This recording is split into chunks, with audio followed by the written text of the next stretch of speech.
Okay, Alyson and Maddie, thank you for having us in your home. Alyson was a bit reluctant to sit down, but she's here anyway. I'm here. The two of you are running, it's mother and daughter, but the two of you are running a track livery. Yes. Can you tell us a little bit about who you are, what it is you do? You can go ahead. We are Paddock Paradise livery. Yeah. We've been going since 2018, officially 2018. I did start before that. Basically, we started with retirement liveries for horses that couldn't go onto grass, so EMS, laminitics, that sort of thing. And then we I kind of got asked to look after someone else's horse that was laminitic, and she couldn't get it right. So then that kind of started the ball rolling. So then I had more and more horses that were sick, and that's how the rehab side of it came about. And then this year I got talked into opening. You'd never believe by who. Opening another site where we have a track in a wood, and that's for people who actually ride their horses. So we've kept the retirement and rehab separate from the people who ride. Okay. So basically you focused on old horses and horses that initially needed some rehab. Yeah, initially, yes. It was, I got a few friends that got old horses, couldn't stay on the grass, kept having recurrent laminitis. So, and they knew I'd tracked, because I'd tracked for quite a while, because I had an old pony that couldn't have any grass at all, very grass intolerant. It kind of snowballed from there, really. Okay, but then so what is your background with horses? You've been with horses all your life? I have, yeah. I've always had horses. So the reason I started tracking is a bit different but I've always had horses. Because when you're dealing with rehab horses and you talk about laminitis, I mean, that's some serious stuff. Some of these horses can be really, really sick. So how do you go about this? How do you handle this? Is it just you, or do you have other people helping you?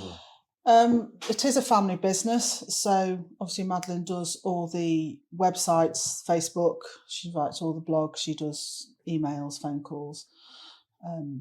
She kind of, what's the word? Filters it all before it gets to me. People control. People control, yeah. So, and obviously Julian and my son as well, and then we've got a couple of people that help us. So it is a family-run business. I specialise in laminitis and EMS rehab, so that's kind of what I kind of do. So, in terms of outside support, though, we have Georgie, our trimmer. Georgie Harrison. Yeah, Georgie Harrison of Hoof Matters.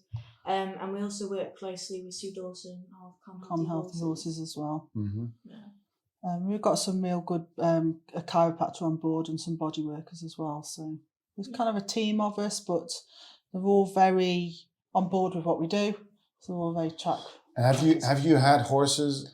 I mean, you said you started in 2018, but was there a time where you didn't do the whole Paddock Paradise track system thing, where you just kept horses in grass or in a box? Yeah. I've had horses. What was your conversion to this? Right, okay. That's a deep story. I've always had horses since I was 12. They've always just been kept in the field, and then I kind of moved to the traditional livery yard. Had a pony that kept having recurrent laminitis.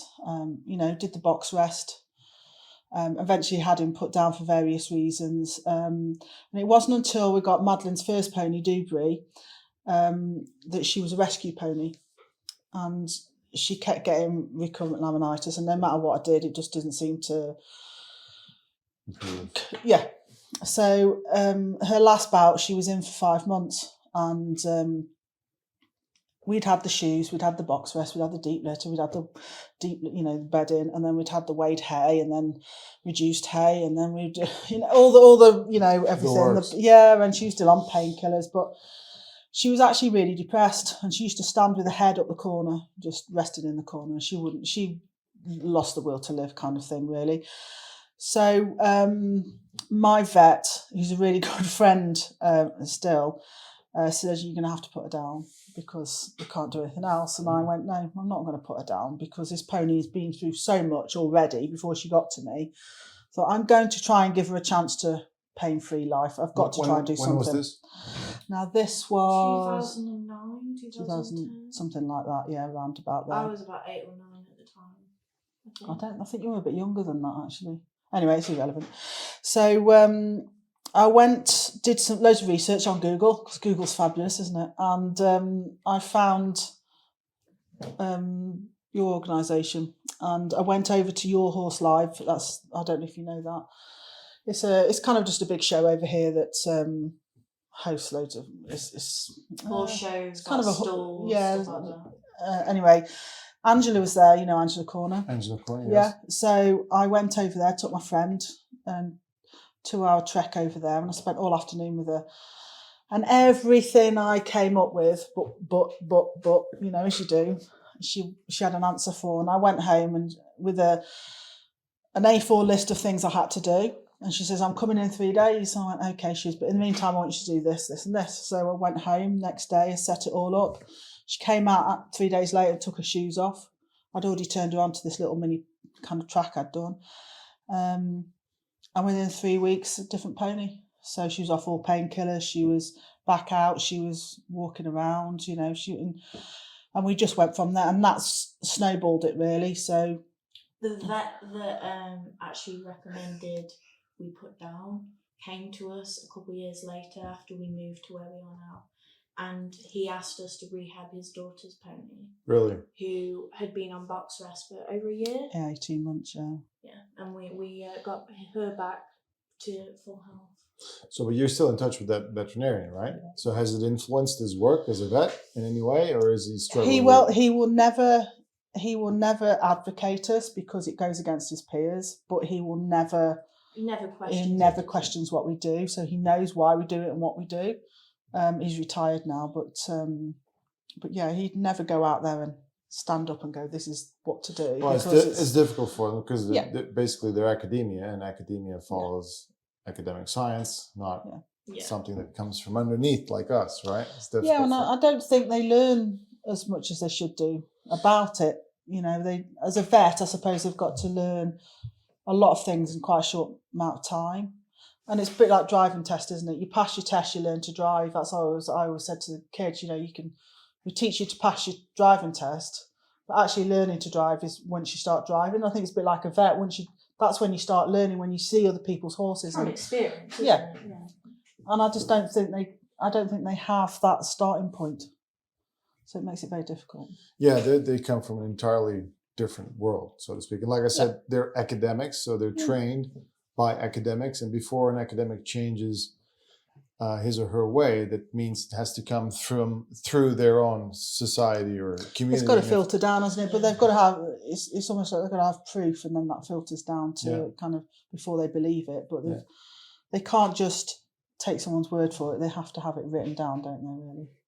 So you've got a track for the horse. You've got 2 tracks. And you've got about, what was it? I keep forgetting. 41 horses. So it's quite a few. What do you feel is the and I'll get back to the laminitis in a bit, but what do you feel is the most beneficial to having a track or a Paddock Paradise track system for your horses? I think for me, it's knowing that my horse, because I've got my own horses on there as well, knowing that from my point of view that my horses aren't going to have any metabolic issues while they're living on track. So they're what I call optimum. So, they've got the freedom to go where they want, where eat, sleep, be their friends, do whatever they want. And I know I can come home at night knowing that I haven't got the risk of laminitis or any metabolic issues going from that way. And when our owners come, a lot of them said it's just like relief to put them somewhere or to have them somewhere where they haven't got to micromanage everything that you do. Because when you have laminitis or EMS or anything, any injury, they've often spent thousands and thousands of pounds just to kind of get nowhere. They've had MRIs, they've had, X-rays, all sorts of things. And sometimes it's just relief on their part to find somewhere that they can actually turn these horses away, even if they think they're going to retire them, that they can just live happily without the worry of, anything else sort of happening. So, and often these horses, I often relate to them as a bit like onions because they unravel when you get them. Do you know what I mean? They've got layers. So they've got layers, haven't they? Layers, so they often come with one issue, but actually by the time you've you start unraveling the issues, there's a whole array of issues, and the issues they come with isn't actually the problem that they need sorting. It's just an accumulation of things. I personally think And watching them transform mentally, you get these horses that are completely shut down or so anxious that they can't properly integrate with the herd or got resource guarding issues, and they spend time on track and they completely transform into different horses. Yeah, I would it's say really nice to watch. I have the same thing. I feel the same thing. I always find it remarkable how they change emotionally and become different individuals. Basically, I think they become more stable as well, don't they? So Yeah. they, it's and open. I think they become more open with people because they're not on guard all the time. Mm-hmm. But you just said that it's to have a track is also reassuring because you're not going to have any metabolic issues. But from a laminitis point of view, yeah. But to have a horse on track doesn't necessarily mean there's not going to be any metabolic issues. It all depends on the management. So how do you manage? How do I manage our horses? How do you manage your horses in terms of diet and that sort of thing? We make sure they have really good quality mixed meadow hay, and so we've got a local supplier. We know where our hay comes from. We know which fields they are. He doesn't fertilise them, so we know we haven't got any. Because a lot of our horses are already compromised. If you have something that's highly fertilised, we've noticed over the years that can actually push them over the edge, sort of thing. So I have to be really careful where we source our hay from. But primarily making sure that they've got a really good, high quality, high fibre diet to kind of, and that's our starting point. What we do from there depends on the individual horse. We're also no grass though, aren't we? We are no grass, yeah. So that's our starting point. So when they come, how do you explain that to people? Because the horses are grazing.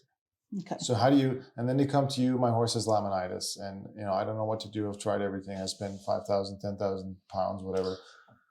Help me. What do I do? Okay. Your horse is coming off the grass, but my horse needs grass. So and this is how do you explain it to the layman? So the layman terms, okay. Each owner is individual, so you have to kind of judge how they're going to react to the information that you give them. And some owners like all the information, and some owners like a little bit of information. And I basically start with going, right, your issue is obviously a grass-related issue. Your horse is out on grass. I go into explaining what kind of grass maybe they're on, and they go, oh, it's an old dairy farm, which is most of them on, and say, well, it's probably rye, and I explain why ryegrass or any sort of grass really is not particularly good. And then Jamie always comes into this because then I explain his, Jamie Jackson, right. Yeah. So I explain basically the fundamentals of what horses should be. They should have, high fibre diets. Grass isn't, as you know, is not very high in fibre. It's more water content, so they don't get that fibre from the grass. So I go into and basically explain why, or what I suppose wild horses would eat, and we try and replicate that here.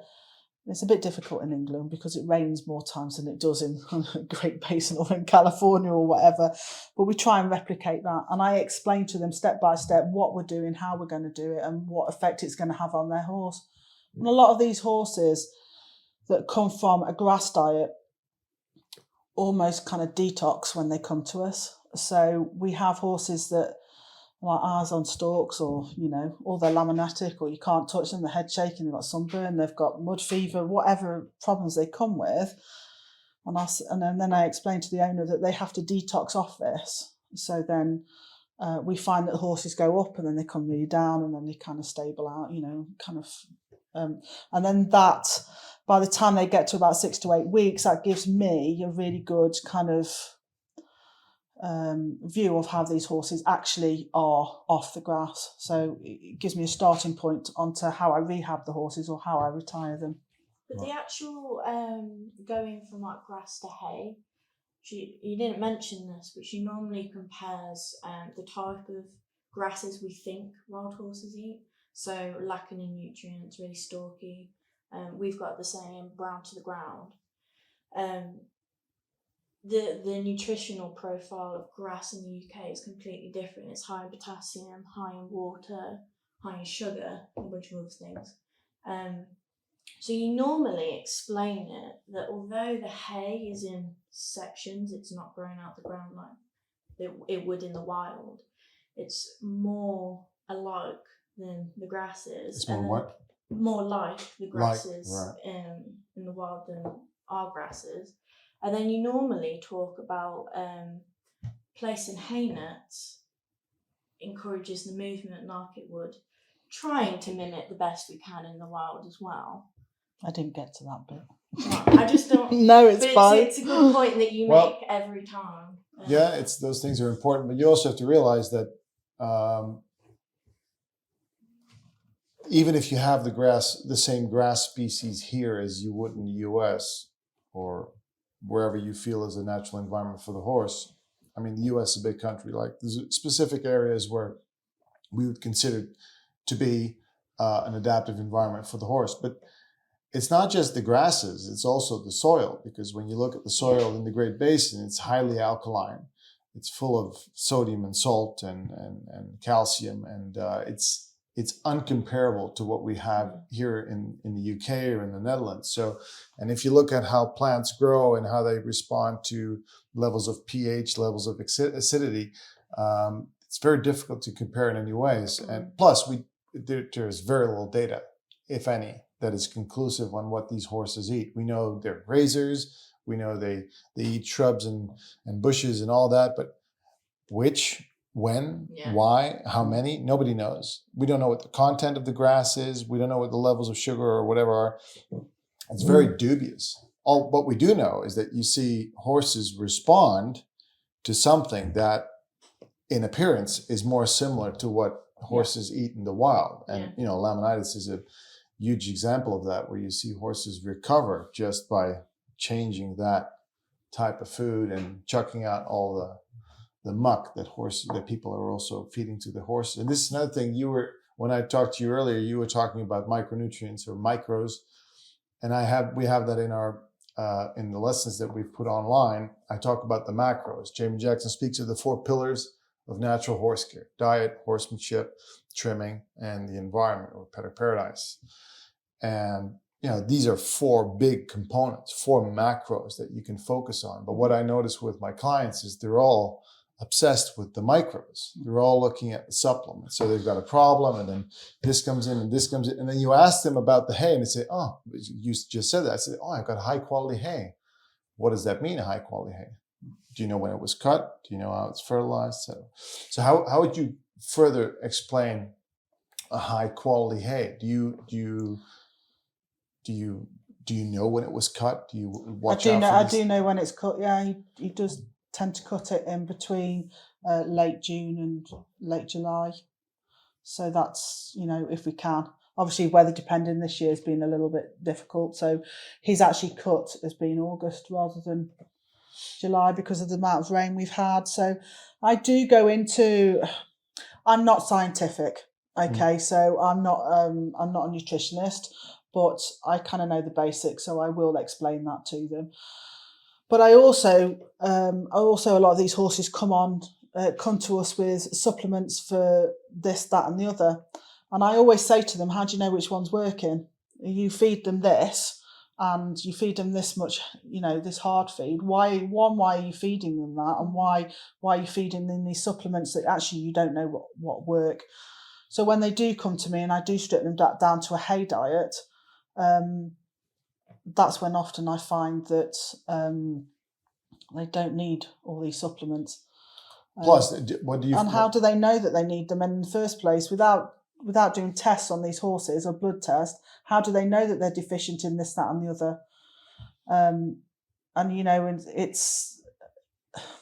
If your hay's deficient in one thing or another, I often find it doesn't necessarily mean your horse is deficient in it. And sitting to explain that to an owner as well is quite difficult, because they go, well, someone's told me that if I feed them this, it'll be good for that. And then it kind of we just kind of go round in this big circle, which is why I have to break the cycle and go, when you come here, I would just give them a hay diet for that amount of time so we could just kind of strip them back bare basically and kind of take them back down to how the level they should be, so then we can start building them back up to what they need to be. But you can't do that when you're feeding them all this stuff.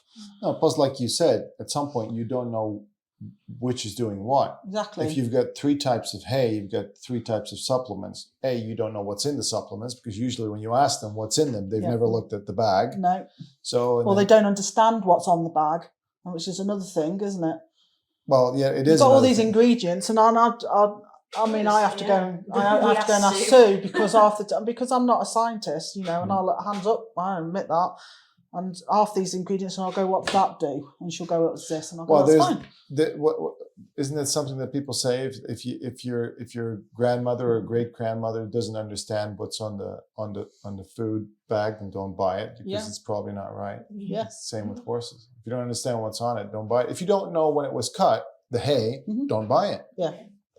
And a lot of people, I see this in the Netherlands a lot, and we have a lot of these warm springs like you probably had as well, and then the grass grows, and then the farmers start cutting the hay or the grass in May or early June, and then the plants they haven't even matured yet. So, and then you got all the sugar in this hay. People think they bought high quality hay, and off they go. So, but also it's not about necessarily the high quality hay, it's type of hay that they don't know what they're buying either. And we find this, and I always, it's one of the first things I ask owners, what kind of hay you feed in. I go, I don't know. Well, is it meadow hay, or is it rye hay, or is it Timothy hay, or is it, I don't know. Well, I suggest you go and find out, because actually that's a starting point, isn't it? Yeah. So we get these horses that, well, it's been on a dry lot and it's been fed hay and it's doing that, but they're not getting any better. And then you have to go and explain to them why you can't feed this, that, and the other. And the information's not out there, is it? I don't think. There's not enough information out there, I don't think. It's getting there, but it's not enough, I don't think. About what to feed? Yeah, about what to feed and why we feed it, and why it's necessary to get the right feed and the right environment. Because you can't. A lot of owners find it a bit of a minefield anyway, because you've Well, got a vet and a farrier saying one thing. Yes, but there's also too many feed companies out there selling a feed for everything. Every ailment, they've got a feed for it. And if you actually look on the bag of these feed bags, it's awful, really. And, I will tell people to go and read what's in, and actually go and research what you're feeding your horse, because this laminitic stamp on the side of these bags means nothing. It's they get paid to put a stamp on the side of a bag, but everyone thinks it's okay to feed their laminitic horse, and they're not. So it's very important that I explain to owners why they're feeding, or they explain to me why they're feeding that, so I can say, well, no. So when when these horses come here, do you have some sort of protocol? Is there some sort of is there something that they go through? Do you chuck them in right away, or do you keep them separate? Right. How do you do it? Yeah. Depends, doesn't it? It depends. And this is a bit controversial, because 99.9% of the rest of the track liveries have holding pens. I don't. So they have to pass certain tests, strangles and various blood tests to get in. But I found over the years, because my track's really wide, it's actually just easier to put them in. They find their own place very quickly. I find there's less squabbles, there's less fighting. And 99% of the time they'll walk in, they have a bit of a squeal and a bit of a whatever, and then they walk to the outside of the rest of the herd. But because there's so many hay stations all the way around, they don't feel the need to actually go into the herd, because they can see them, and they can see them from each feed station no matter where they are. And then gradually over a couple of days, you'll just find that they'll get nearer and nearer and nearer, and within a week they're all integrated. We've had holding pens and various things, and we've had so many issues with that in the end I went, I'm not doing it anymore. It caused more problems for us, and I'm not saying it's right or wrong, everyone's got their own way of doing it, but for us it's just easier just to put them straight in. There is the very rare exception though, isn't it? Like the woodland track, we've had to do differently, because the tracks aren't as wide. Yeah, it's a bit narrow. So we have quite a big, but it's a case of like a day, if that, isn't it, normally? Well, the problem with it is that we're trying to read these horses and make all sorts of assumptions about how they're going to behave. We think one is dominant or not. And then, again, you make all these assumptions, and then you put them together, and you're expecting the worst, and then nothing happens. And then you're expecting nothing, and then something happens. It's like, their social structures are so complex. So I think there's kind of truth in both ways, and I can imagine, especially if you have horse owners coming to bring their horse, they might feel comforted if they know the horse is kind of put to the side for a few days. Or I do find the more interference from us, the longer the process takes. Absolutely. And the owners themselves, we've got a rule, haven't we? Yeah, we have got a rule that I don't want. The owners come and they drop their horses off, and then the horses are anxious because they've moved into a different place. So we kind of encourage the owners to go, because then the horses are not so focused on their owners. So we do have a bit of a rule that we kind of like them to go and just let the horse settle. But the more interference from people, the longer the process is. And, the more their owners tend to be around because they're anxious, that can actually cause issues in itself. And because I'm not their owner, I can be a little bit more objective about it. So I can actually step back and go, actually, no, just go and leave me to it, and I'll tell you how your horse is later. And we do a lot of updates, a lot of photos, a lot of videos. You make sure that the owners are kept informed all the way. We've done FaceTime before. Well, I've FaceTimed someone's horse before. There you go. So still alive. Yeah. But you find that because owners micromanage their horses so much, the idea of letting them go to someone else that's not going to micromanage them is quite scary. Mm-hmm. It's an adjustment just as much for the owner as it is the horse, I think. I think it's more for the owner than the horse, yeah. Yeah, and then plus these owners, if you're rehabbing something, then the horse has been in trouble for some time, so the owners are all stressed and worried. And, yeah. So, what's like the worst thing that's ever happened? Are there any problems with the track system? Our track isn't surfaced. We can't surface it. So. Not so much about the surfacing of the track, but just to having horses in a group together, mingling and eating. They're on the move 24/7, doing their own thing. Mm-hmm. What's like the biggest problem you've seen with that?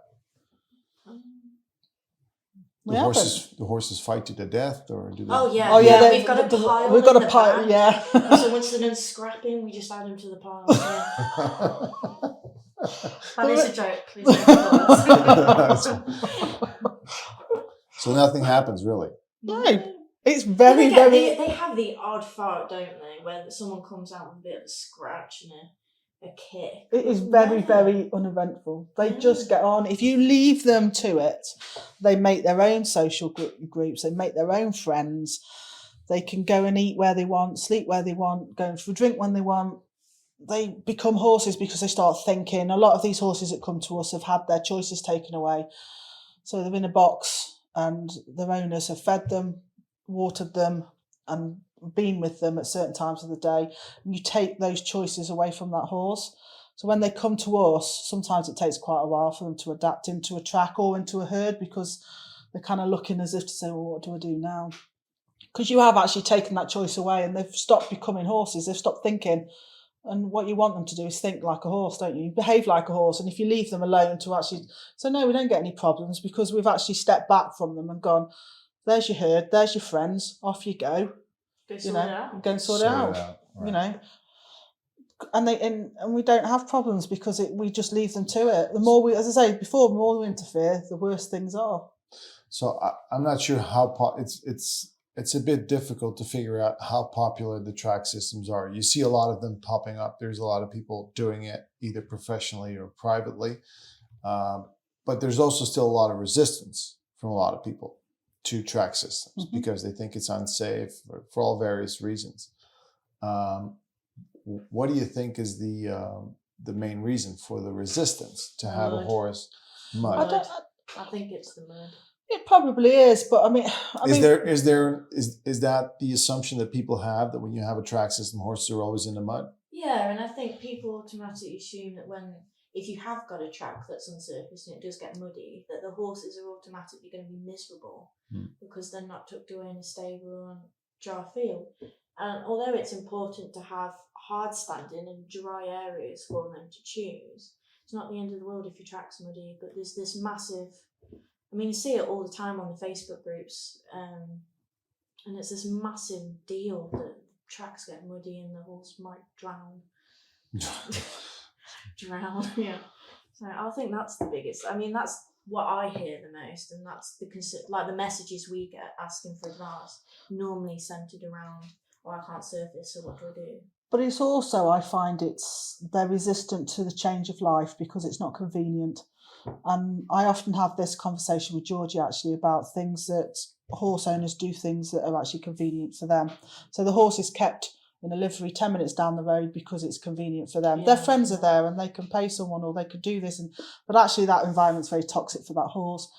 But it's convenient for them. So if you move your horse half an hour, 40 minutes away to an environment that the horse is going to thrive in, it's inconvenient for them. So as people, as humans, as owners, we tend to have to want things that are convenient. Mm-hmm. So it's trying to talk to them in a way that explains why that environment their horse is in is toxic to them, and by changing where they live or what they do is going to make that horse's life better.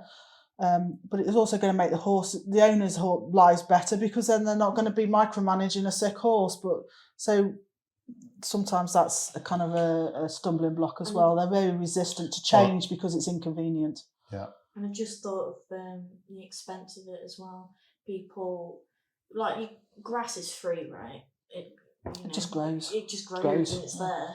Well, okay, but if you're a private horse owner, then this I can totally imagine. But if you've got a livery, I mean, what livery yard has enough land to? They don't know, do they? And this is why they come in at certain times of the year, or they're stable for 12 hours a day. You're always managing in between stables, paddocks, and pastures, and back and forth. So, which sounds like absolute chaos, but it is chaos. And then there's these groups that try to mix it up. That's what you see now. They create a track system, but then some of them will also allow the horses in. So you got a system on one hand and system on the other hand. Make things a little more confusing. I mean, we are kind of a bit more Paddock Paradise and track. And is there a difference? I'll get shot down for this, but yes, there is a difference. So what's the difference? Because this, I know for a fact that this, for Jamie Jackson, this is of course a troubling thing to see. That it's good to see that Paddock Paradise has caught on, but now the term Paddock Paradise is starting to move to the background. Everybody's talking about tracks. It's watered down. So people are talking about tracks, getting the horse to move, because once you have them on a track, you can control the diet, they can lose their weight, whatever. And it's like with everything. We stopped talking about what the essence is of a Paddock Paradise track system, is to not just to get horses moving, but to stimulate natural behavior, to enhance their safety, to enhance their well-being and all that. It's much more than just a track around the field.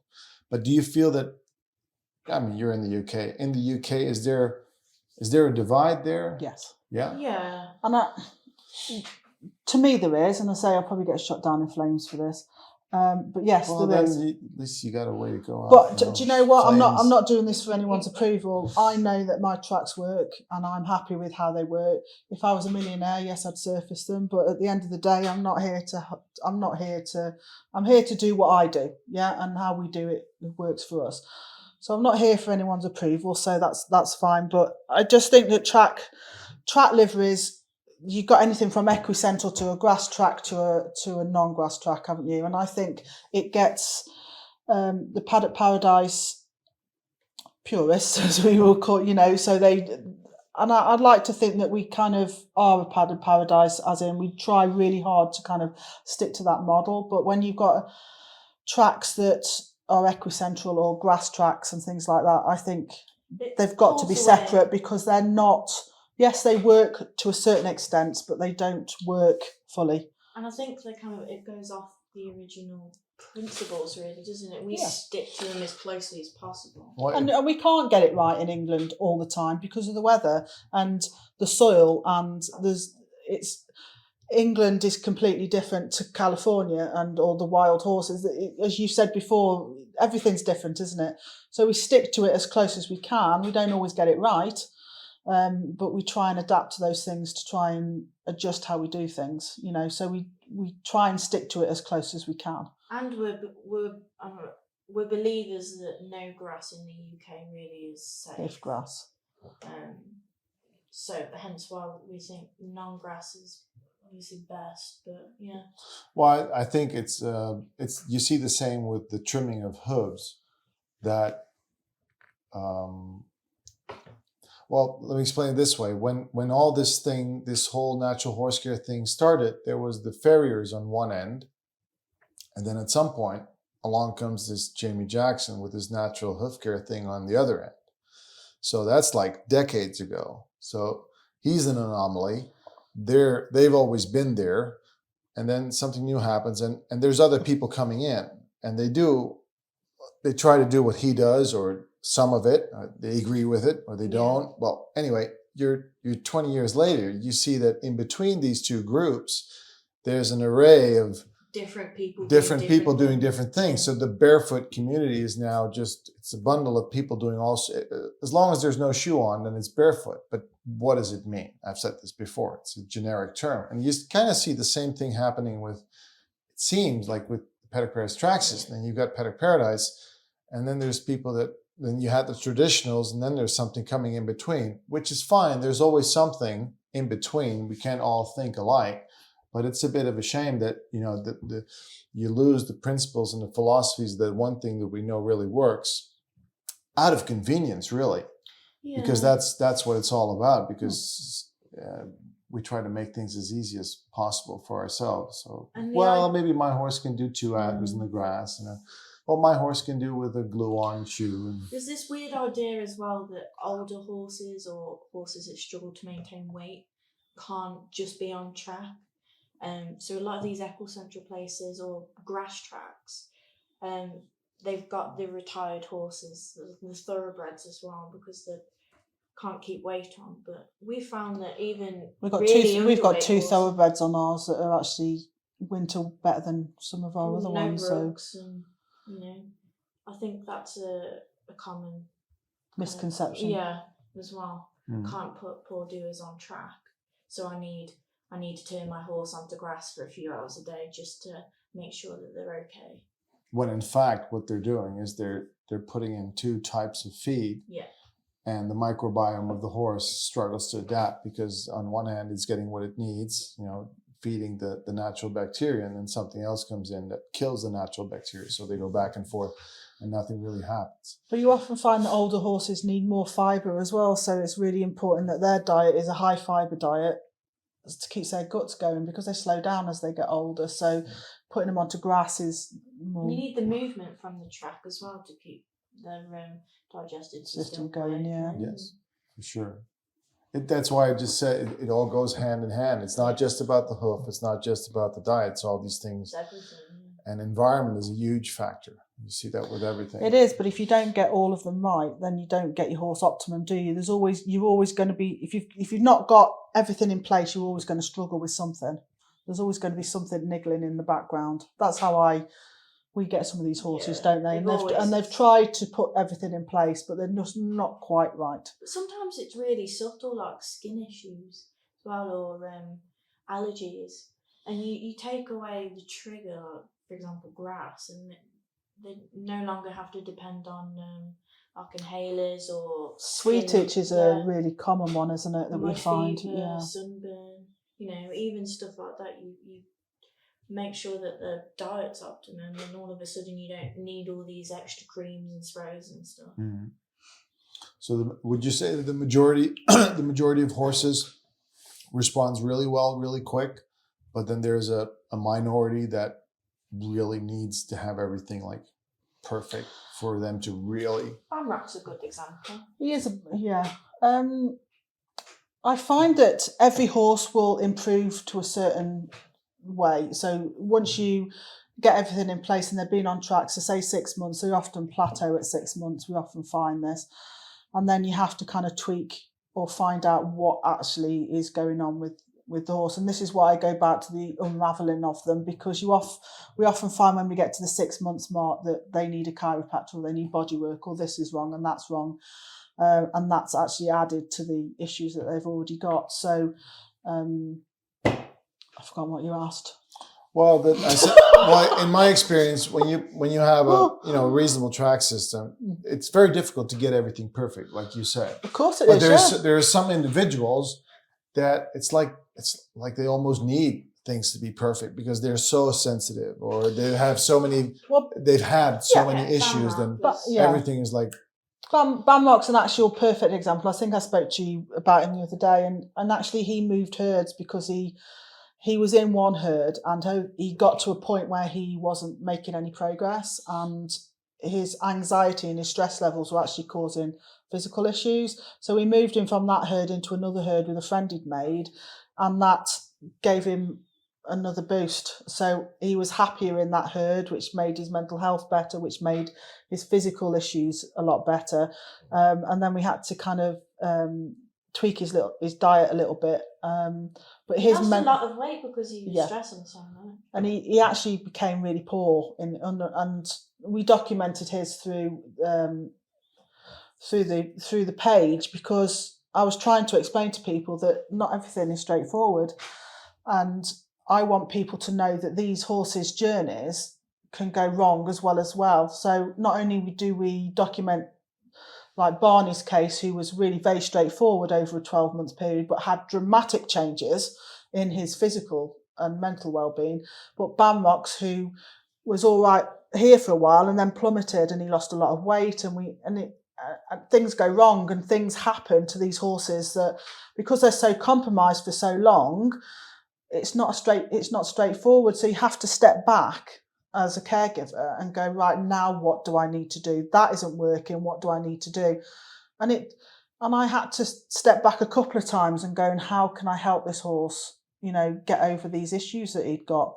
Eventually we got it right. It took 18 months. It took 18 months. Now that isn't a straightforward case, but we like to document these to show people that nothing is straightforward. Just because you're taking a horse out of a toxic environment and putting it in a paddock paradise, when they're that sick, that they take such a long time to get better, and not to lose hope over it really, because that's when people go, paddock paradises don't work, because the fix isn't like this, and because they haven't got this wonderful horse that's cantering around on this track, and they think that the fix is real quick, and it's not. Sometimes these horses take years to actually recover from the damage that they've done, living in an environment that's unsuitable for them. Right. And now I'm rambling. No, I'm sorry. What I see with my clients is that we were just talking about high quality hay, right? So let's say you understand what it is you're looking for. You don't want the early cuts. You want hay or grass that is cut July or later than that.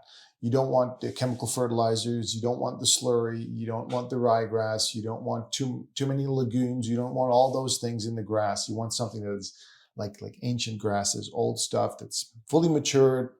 Okay, let's say you've got all that in order. You think you've got the right supplier, and then all of a sudden things still go sideways because something changed. So have you had experience like that? Like you've had a rough season. There was a rough hay season, so to speak. So the quality isn't what it should be. Do you then notice that in the horses? Yeah, this year is a real good example of that. Because our hay's been out all over the place because of the weather, we've noticed that some of the ones that are laminitic EMS are just starting to not show signs of it, but you can just tell that they're not quite right. There's a change going on. Yeah. And it upsets their stomachs as well, doesn't it? It does, so this year's been particularly bad. So it's making sure that the hay that we have is consistent, and our hay supply is really good at that. But because it's been cut slightly different time this year, because I think it rained for the whole of July and half of August, it has affected them. But again, you can't get everything right, can you? You've just got to adapt to the environment or that you're in. But then you buy your hay, Yeah. and there's not unlimited resources of there hay. isn't, So then how do you mitigate that? Do you get other hay? Do you get some other hay and mix it, or do you sell your hay and buy something else, or do you just keep it and run the gauntlet, so to speak? Or we tend to run the gauntlet, because we know that our hay supplier will put that many bales of hay aside, and that's how I know what fields they come off, and he just leaves them alone, and that's my hay supplier. I think if you were one person with one horse, I'd be doing some serious research to make sure I got the right hay that I need. I just use too much hay. We do have backups though, don't we? Yeah, we have got a backup supplier, but but again, they're having the same issues because they're either cut really early or they're really late. So I'm having slightly older horses. I don't want a September cut because hay's too stalky and it's not got necessarily the nutrients in that you want. So again, that causes issues on itself. So hay is although it's a massive minefield, isn't it? It's not just straightforward. It's not just like I'm going to go and buy that hay off that supplier because it just happens to be meadow hay. But that's when movement as well plays a big part in it, that we try and make sure that they're moving. If the hay's not quite right for that particular batch, then I just try and increase their movement to try and kind of counteract it a little bit. But 2018 was also an issue because we had a really hot summer and then nothing grew. Oh yeah, it burnt everything. So it burnt everything. So then that year was a really hard year as well because we just had no hay that was suitable. So it was either really stalky or it was cut at the beginning of May, and I can't feed that.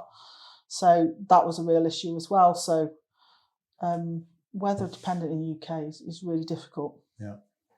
Speaking of weather, we're going into the wet season now. Oh, yeah. So some tracks are surfaced, others are not, some in part.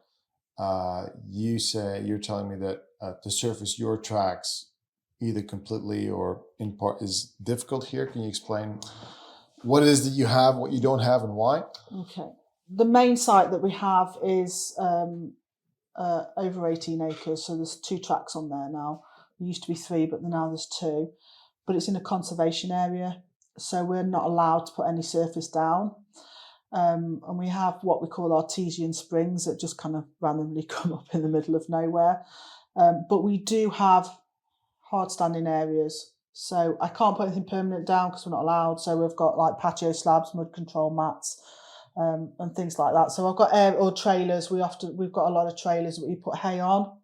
So the hay's on, sort of sit around baling, so it'll just sit on that, and they can just be moved around if the area gets too poached. Or so we have got areas that are dry. I'm not saying the whole track's wet, it's not. We've got big stretches that are dry. We've just got areas that are particularly wet.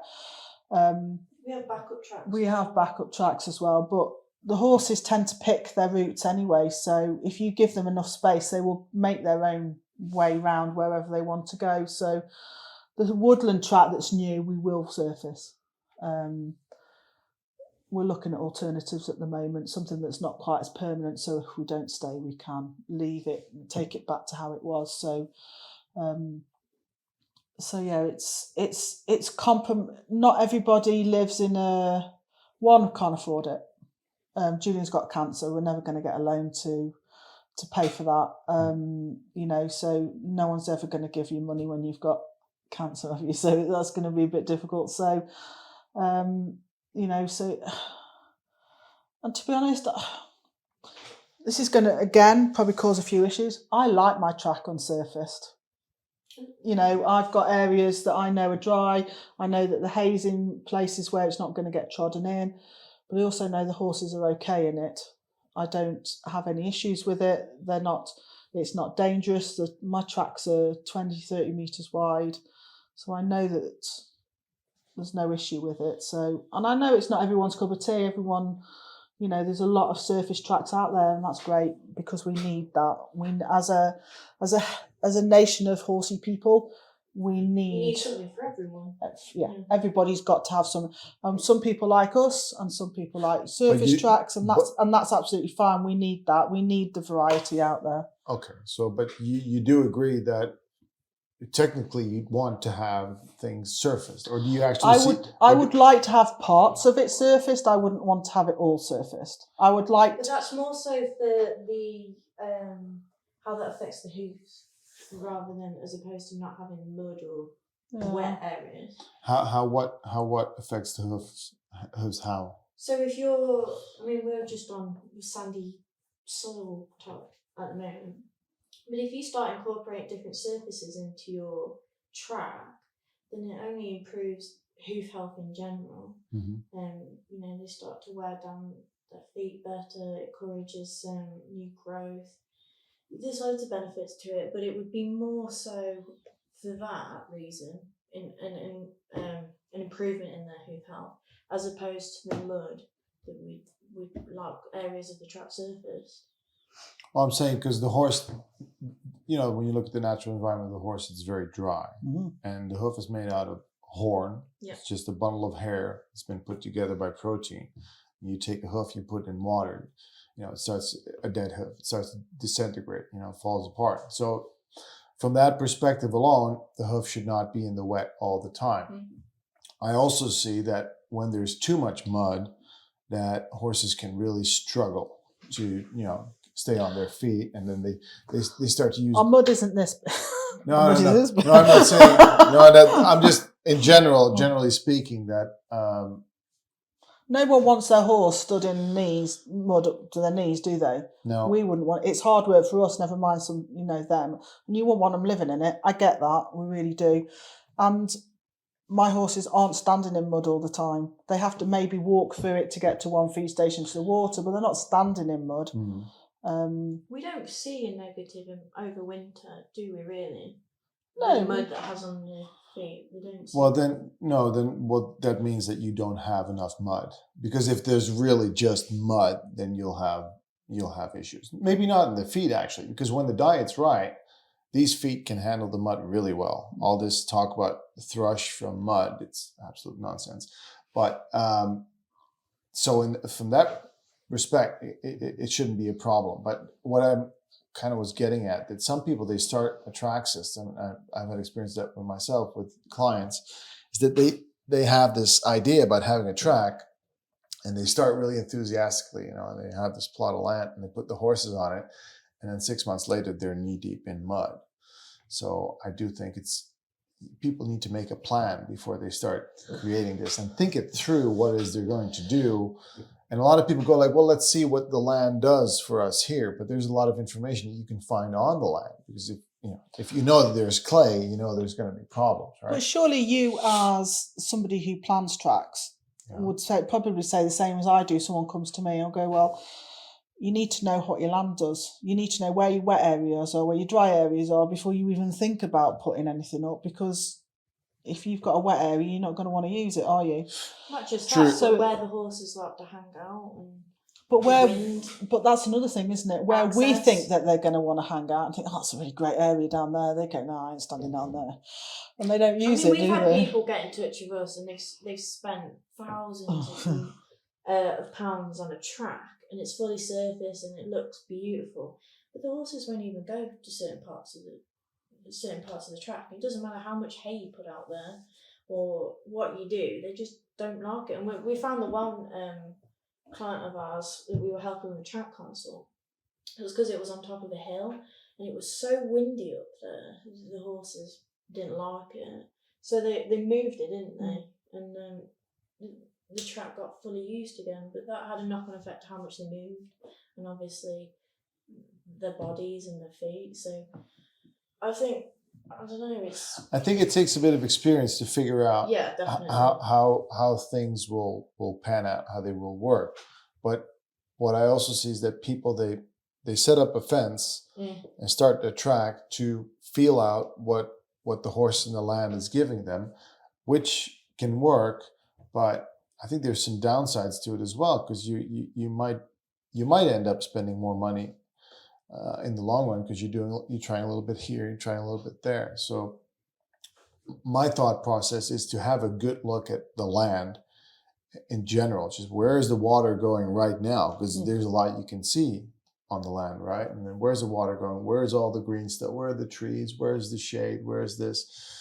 And then, of course, you're going to make an assumption of what would be a nice place for the horses to be at. But I prefer making a good plan and thorough inventory of the field to see where we're going, in order not just to create the track, but also to prevent the owner from spending money on things that don't work. I do think it takes a lot of forward planning, because like access points is another one. No one takes that into consideration. If you've got machinery that needs to go on track, how do you actually get it on there? Yeah. So the effect that has on your the your maintenance. track. So how do you do the maintenance? Because if you've got some areas where there's mud, that means there's topsoil, which means that there's grass. So how do you manage that if you don't want the grass? I let them trash it. They trash it, as in walk it. Yeah. Footfall. Right. But is that because you said your tracks were like 20 meters wide? Yeah. So can you handle that year round? Yeah. We never have any grass come through. We've got patches around the pond. That's it. We've got 2 ponds, one in each track, and there's patches around there, and then under the fences. We used to put. Dad used to work for in the quarry industry, and they use, we call it the pulley thing, but they basically square pulley thing. Square pulley thing. That's they a technical basically term. use it to drag sand or whatever surface back into the tyre tracks that they leave. Dad made us a really similar one that we hook up to the back of our tractor in the car. And every time we get the opportunity, in the summer it's like 2-3 times a week, isn't it? But every time we can, we use that, and it scrapes everything flat, fills in all the divots, but it also takes a small layer off, thin layer off the track, and that combined with the footfall, we don't really get any grass going through. All right, good. And you said you've got ponds. 2 ponds, 1 in each track. And they're accessible for the horses. Yes. And do you find that to be an asset for the horses? They love it. Yeah. Not necessarily for Bog the owner. monsters. You get a smelly bog pony, but yeah, the horses love it. Yeah. Yeah. And they prefer it in winter more than anything. Yeah. All right. It stinks now. It stinks of bog pony, bog monster. I have one more question. How do you deal with the because there's always a horse that doesn't really fit in because he's very low ranking or whatever. How do you make sure that these beta horses, as I would call them, they might be old, they might be beta, they might be, they're really down the line there. So how do you get them to always be eating? How do you prevent them from being because we've got more hay out than we've got horses. So,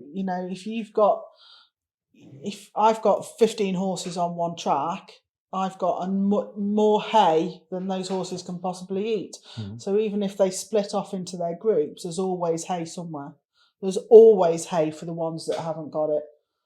But you often find that even if they go off on their own, there's someone that will follow them and go and sit and eat with them. Yeah, we found they go into their own little groups and pairs, don't we? But there's never one horse that's standing there, because at the end of the day, you've got to provide the environment that fits every horse, So and we have got 2 actually, haven't we?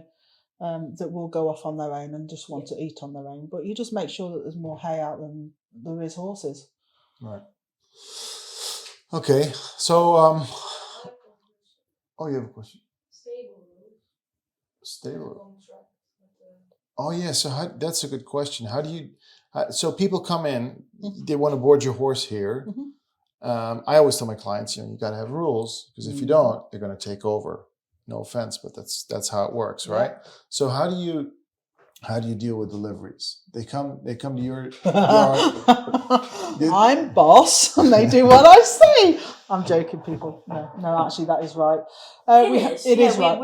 You're very honest. Well, the problem with it is that you have a system, and you believe your system works. And along comes Sally, and along comes Tracy, or Bob, and they bring their horse, and they say, "Well, my horse needs a bit of that." And my horse needs right. Because what happens if you let that go, it's going to disrupt things, right? This is why I'm not a people person. They come with my rules or they don't. Uh-huh. So what are your rules? My rules is that there's a long list of rules. The rules are that the fed what we say. Georgie is the only person that will trim any horse in our care. Mm-hmm. That there's no use of stables, no grazing, and they're all kept in the herd. We obviously have other rules for the yard and stuff, but it has to align with what we do and what we believe in. Otherwise, we're not going to get your horse to optimum health, which is what we're here for. So but it's your way right from the start. It is, yeah. But I'm very honest about it. I'm a very blunt person. So it's like, if you come, it's that way because I know it works. but it's always a two-way conversation with the owner. I'm not going to do anything to that horse or with that horse without the owner's permission. But they've got to realise that when they come to us, nothing else has worked. And we always explain why we do it that way as well. It's not just like, this is it and shut up and get on with Okay, it. but then you've got rehab horses. And those are actually, in a sense, they're easier. Because if someone comes to me and says, look, my horse is full-blown laminitis, what do I do? And then the same rules apply. It's my way or the highway. Yeah. Otherwise, you're just getting nowhere. But imagine you have a track system and you don't want rehab, you just want livery. Yeah. Basically, it's the same principle. But then it might be a lot harder to convey that message because... No, because I don't have them. No, you don't have them. No. But... If they come to look round, whether it's for a ridden livery, whether it's retirement or whether it's rehab, the same rules apply. Because often these horses that come even for a ridden have to go through a period of rehab anyway, as the retirements do, because they often come from places that aren't suitable. How is it for these people? Can they adapt to those rules, or is if they don't adapt, they don't stay? I know, but or they don't come. I know, but like out of 10 people that come, how many say, okay, I'll do that? One, but I only want that one person.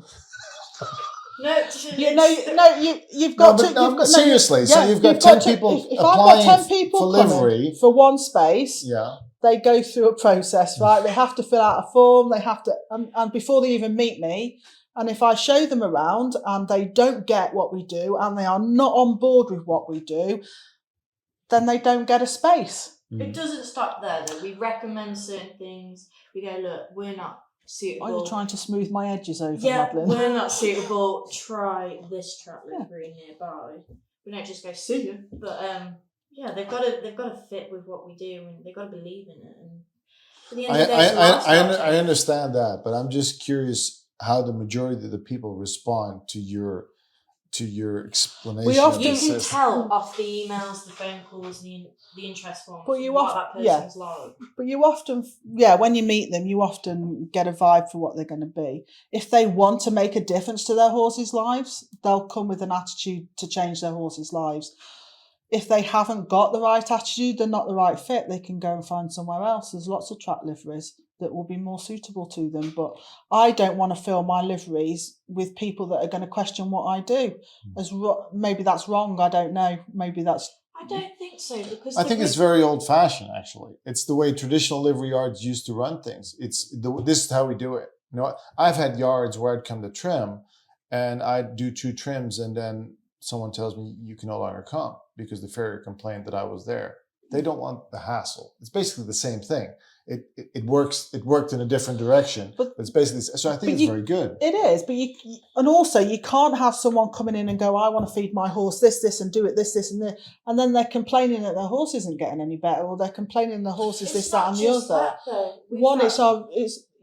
We do things as we do them, because we know they work. It's not just that. We've got a community of people, especially at the ridden yard, a wonderful group of people that have come from other livery yards, having been bullied or judged or, criticised for the way they want to do things. And it's important to us that those people come to us and feel safe. It's a judgment-free zone. We'll do everything we can to look after your horse, but we're also here to support you. And as soon as we start letting people in that aren't on board with what we do, I feel like the support that we've built around these people and that they've built with each other suddenly starts to dwindle. Yeah, very good. It's really important to us that these people feel that we'll look after them and we'll look after the horses to the best of our ability. Yeah, very good. Very good. So I am very strict with who I am. We have to be. A lot of people don't realize that a Paddock Paradise track system, and it wasn't called that, eventually it's named, it was just a Paddock Paradise. But over time you learn that it really is a system. It's a very organic system, and it can look different from one location to the next, but it is a system that relies on certain principles. And the moment you start screwing with those principles, it all falls to shite, right? Yeah. And that's not going to affect everything. Yeah. All right. We're in agreement here. But I think sometimes you have got to stand toe to toe with these people and Yes, say, you do. you know, because otherwise Speaking of toe to toe, but they're not going to change, are they? If you don't stand there and explain to them in terms that they understand that your horse will never get better if you don't do something about it because of this, this, and this. Things will never change for the benefit. And ultimately, anybody who runs or anybody who wants a track system, Paddock Paradise, wants their horse to get better. They want a horse that's healthy. Surely we should, as owners, be standing there shouting it from the rooftops and going, this is the way we do it. This is the way we have to do it to get your horse's benefit, you know, to optimum. But there is a way of saying it. So we do need to prevent from alienating people. There is this bridge that people have to cross. If you've always done things in a certain way, and this won't go over well because people get alienated because they're too easily offended. You're standing there and going, the way you keep your horse and the way you're treating your horse is causing your horse issues. So it's your issue, yeah? Because as owners, we're the ones that are responsible for how we're kept, what they're at, where they live, how many friends they have. So the responsibility falls on us. Yeah, and a lot of people. It's a hard thing to It's swallow. a hard thing to swallow when you're turning around to an owner and going, well, your horse is like that because of the way you keep it or the way you're feeding it. But and people get really offended by that. True, but and I'm not very good at. I know, but you know, I've been doing this now for 20 years, and when I started, I was very much like that. And I have clients now that I've had for a long time say, "Oh, Bjorn, you kind of mellowed down a bit." And actually, someone said it to me yesterday. I've kind of mellowed down because I have learned that because when you adopt these principles and you adhere to them and you see that they work and they resonate with you, you're like, oh, they have to understand this. And then you become very clear in what it is you want and need. But then there's also, and you know, there is a process for some of these people. So I think we do have to be careful. We never preach or anything like that. We I'd try and rather offer walk information rather than preach it. People don't listen. We've had a couple of rehabs recently, actually, that one of them came and she got a little bit upset about it because it wasn't what, you know, because we're not shiny and sparkly and we're, you know, man-made really, because everything that obviously Julian makes, and so we're not, you know, everything is geared towards looking after the horses rather than us, if you know what I mean. And she was a little bit upset and she still had a look round, but she went away and she thought about it, and then she came back to a couple of days later, didn't she, and she had another chat with us, and I gave her more information and she went and did her own research on that, and then she came back and goes, yes, I want my horse to come. And because I'd given her that information to go and digest, so although I'm very black and white, I will help people understand it and I will take my time if they're willing to learn, if they want to change their way. And she did, and she wanted to change her horse. She wanted to help her horse.